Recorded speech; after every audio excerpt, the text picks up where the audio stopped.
my life in jazz has been a nonstop series of encounters and benefits, learning from mentors.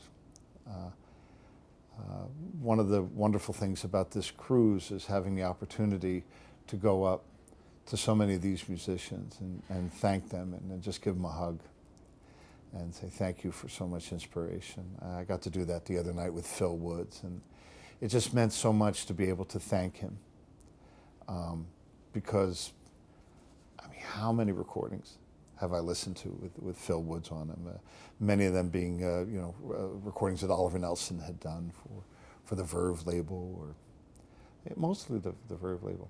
You know, on this jazz cruise, I mean, I don't know where I stand. Certainly in terms of the audience, I might be one of the younger folks here.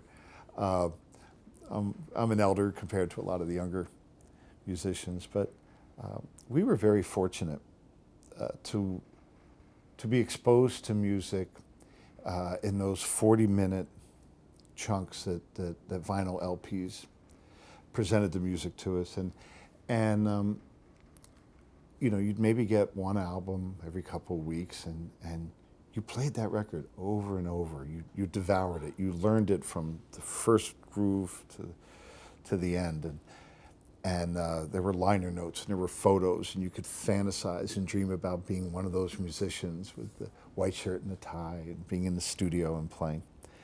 And it's hard, I think, for musicians or music fans nowadays to develop that same rapport when you have 10,000 songs in a pocket device. So that's something that, as an educator, we try to get our students to develop that same intimacy with the music. At the same time, well, I'll make the Wizard of Oz parallel. When I was a kid, you know, for months, well, the Wizard of Oz, you know, April, it's going to be shown on TV. And now you can watch that or a million other movies on demand like that. So while the internet and something like YouTube makes it possible to find just about any performance, and it is great, there was something about that, almost like that Christmas morning effect of waiting a long time for something that made it a little bit extra special.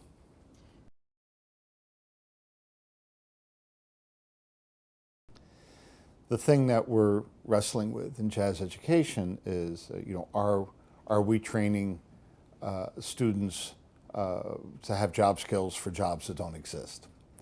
And there was a transitional period when jazz education programs were so big band centric that this became a concern. I mean, in the old days, you graduated from North Texas or Indiana or Miami or any number of schools, and you got a gig with the Kenton Band, the Ferguson Band, Woody Herman's band, Basie's band, Ellington Band, etc.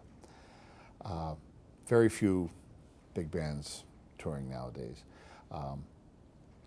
There are some big bands that work a fair amount in Los Angeles. Bob Minster's big band, you have Gordon Goodwin's Big Fat Band.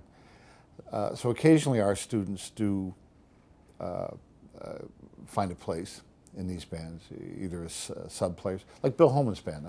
One of my students I recommended to sub for me, and Willis wound up liking the way that this kid played more than me, and so now Jake Reed is the drummer for Bill Holman's band, and I was delighted when that happened.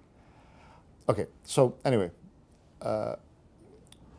we have to train our musicians to be more versatile, to be able to improvise, to hold their own in any type of musical setting. So we're not cranking out just, you know, good big band sidemen. We're trying to turn out the best musicians we can. Some of them will go into education. I think the thing we need to remember is that even though there are challenges in today's world, I mean, record labels don't exist like they used to. Touring bands don't quite exist like they used to. There are many more opportunities, a bunch of them that we're probably not even aware of. that the younger musicians are already tapping into. So in this age of not only a new entrepreneurial spirit, but with the digital technology, I mean, anybody can do a video interview, anybody can record an album. Then it just becomes a matter of the quality of said production and the savvy with which it's presented to people, how it's marketed.